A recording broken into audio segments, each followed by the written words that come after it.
So the easiest way to show this is from the wrestling structure, which is that, 50-50 where we got our shoulders in. So remember, if he pushes me, I give him that resistance, which is what we already did. And so then what we also did was, he's gonna uproot, he's gonna sink even a little deeper and push in. And I can try to resist it, this is gold, but then I realize, oh shit, at some point he's gonna push me over, he's a bull. And so he starts pushing me, right? So then when I yield, watch how I yield. It's not a big technique. It's just, instead of standing right in front of him and my pushing into him and him pushing into me, is when he pushes into me, just go in a circle. And you go in there. Go the other direction. Like, let's say, just stop for a second. Let's start right here. Can I still frame?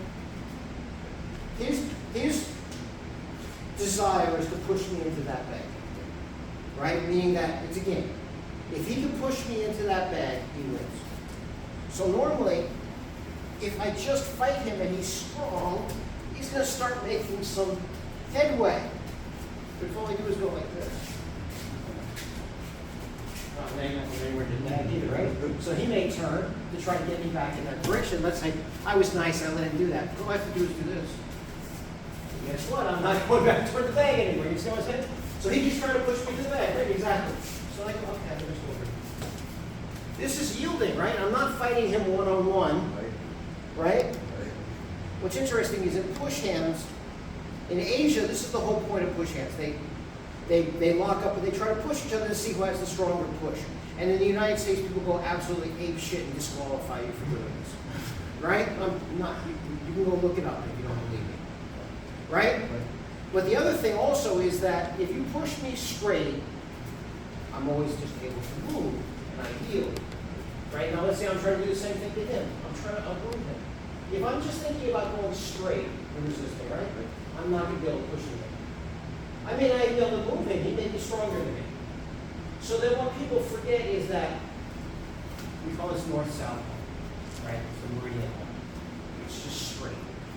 I also call it caveman fighting. Because again, if he's strong, he's the stronger caveman, I'm not going to push him down. That's why I tell you 7-star stepping, which is the angle stepping, is more important. Because he's super strong, right?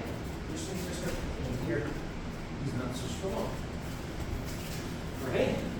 Try to get strong. Trust me. See, now so then he yielded. Right? So it's a game of, am I pushing you straight, or am I going to push you using what we call the 7-star, meaning the zigzag? Right? And the better I am at pushing you, the less likely you're going to be able to just stop me in my tracks with pure force. Then you have to yield. Then you have to use the Jiao, which is you, which is also Ju, like in judo, which doesn't mean soft, by the way, because if anybody has done judo, there is nothing soft about them picking you up and throwing you on your head on the mat 12 times an hour. It means flexible. Flexible. There is nothing soft about being on the ground doing jiu-jitsu and have somebody almost breaking your arm and choking you until you go unconscious. There's nothing soft about that.